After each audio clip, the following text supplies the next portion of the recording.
Hello and welcome back to George's Gaming Guide. So today we're actually going to be building the new Emperor's Throne Room, which is one of the May the 4th releases for 2023. So this is a really nice looking set. The set number is 75352 and comes with 807 pieces.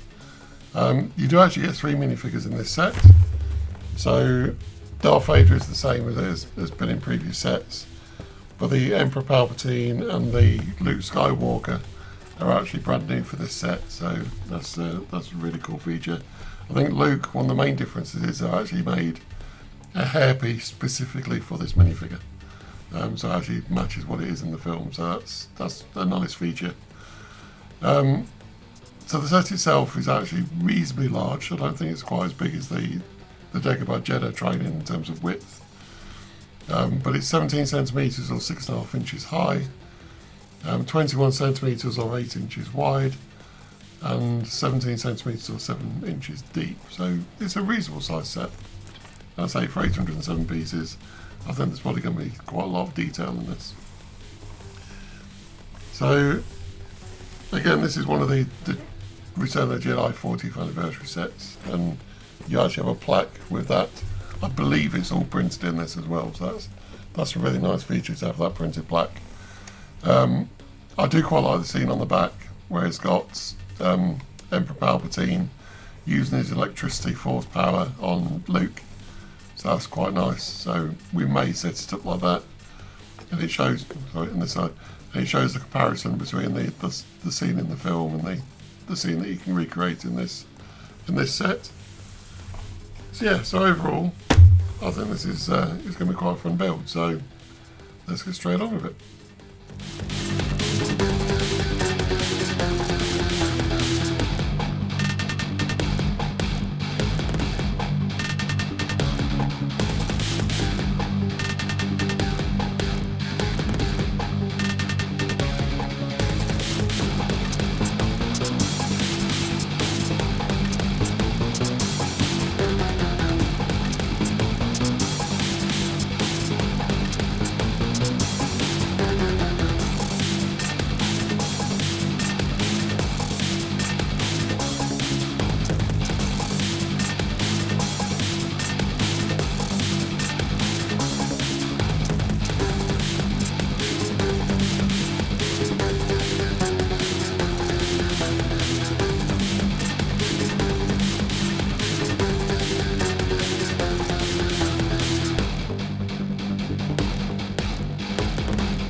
So here we have the finished set, and I really like this. It's got some very nice features.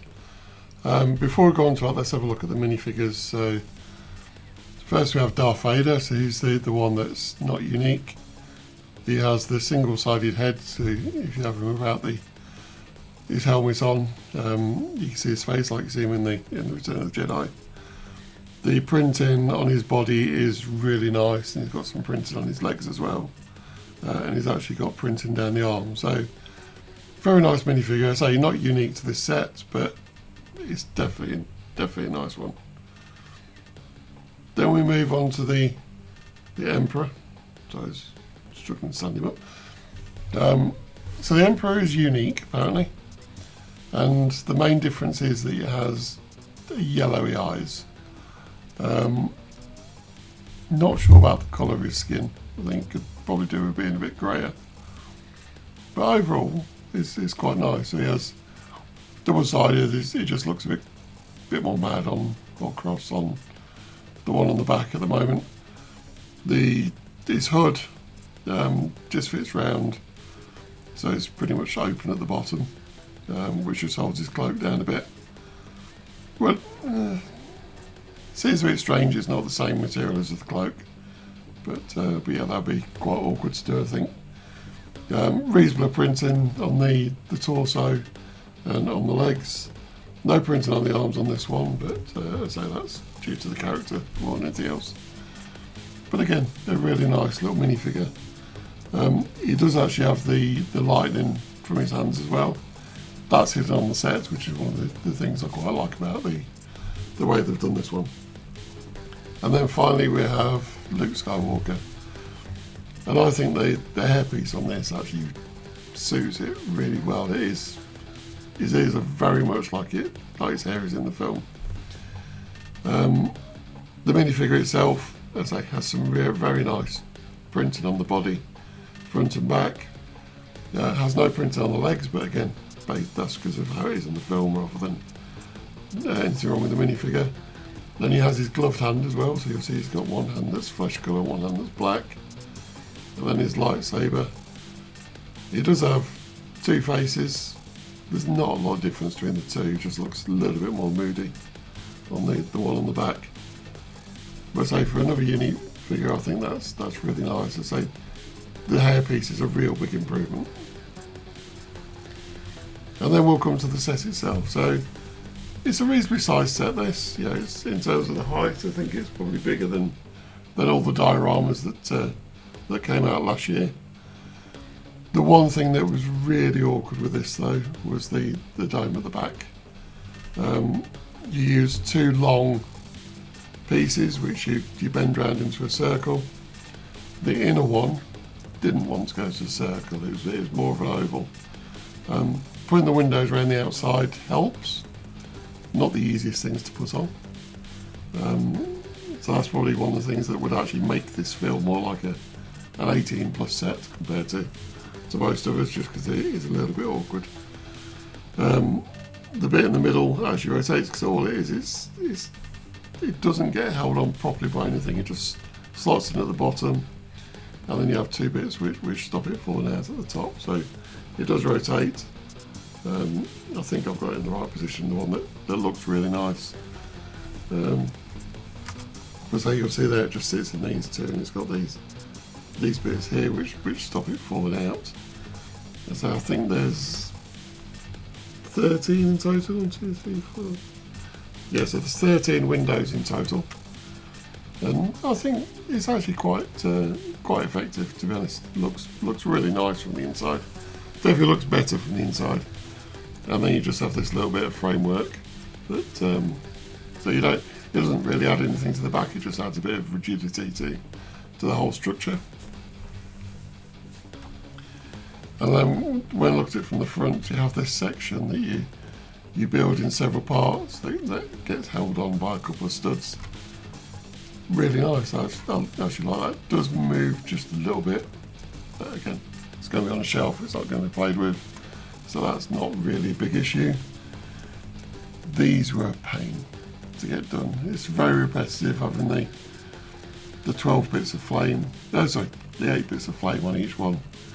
I found the easiest way to do this was to not actually push down the centre bit fully, because then you can push them all in against the centre bit to give them all the same, to make sure they're all in the same mount, and then just push the centre bit down a little bit, so that wasn't too bad. The railing again was a little bit tricky, nothing major, but yeah, it's a bit flimsy. I think it works, but putting it together it's reasonably awkward to get into the correct position. I think the stairs work really well. You've got a couple of exposed studs, so you can actually put the characters in different parts of the build. So I think that's really nice. One of the things I do like is if you open this bit, it can be a little bit awkward to get open. But in there you've got the Emperor's lightning. So I actually really like the fact that they've hidden that inside the model. And it's got a proper place to put it, so they're not going to get lost. I wondered why that was left open when I saw the pictures of this set, but it makes a bit more sense now, the fact that you actually hide the lightning under there. Then you have a couple of really nice printed plaques. So you have the Return of the Jedi 40th anniversary, which is in a number of the sets, but I think it's really nice printing, to be honest. And then you got the Lego Star Wars 2x3 plate. Tile, not plate, printed tile. And then you've got the 2x5, I think it is. I'm a Jedi like my father before me, with Luke Skywalker underneath it. Again, really nice quality on the print. As I say, you'll see on the bottom it's quite open. But I understand it now, the fact that you hide them in there and you can actually see through the slats. So I think it works quite well. So overall, I think this is actually a really nice set. I think to have this set up as a diorama that's not going to be moved, I think it's going to look really good. Not quite sure the best way to do it yet, whether we're going to have the Emperor and then Darth Vader and Luke battling it out in front, which I think would look quite nice. So we'll just quickly do that now so you can see what it looks like.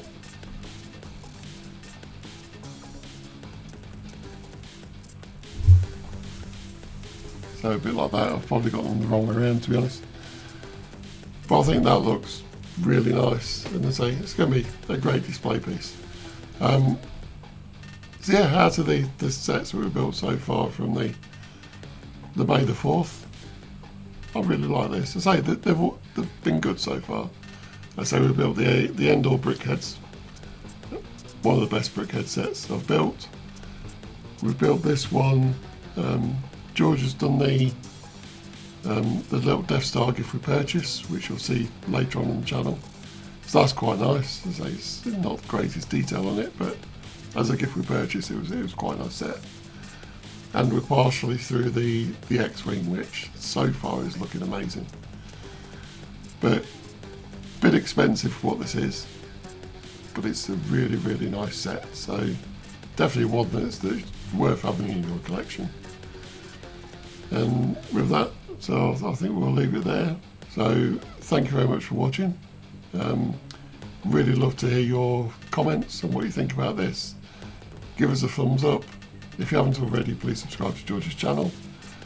And watch out for Wednesday's video, which is going to be the Death Star.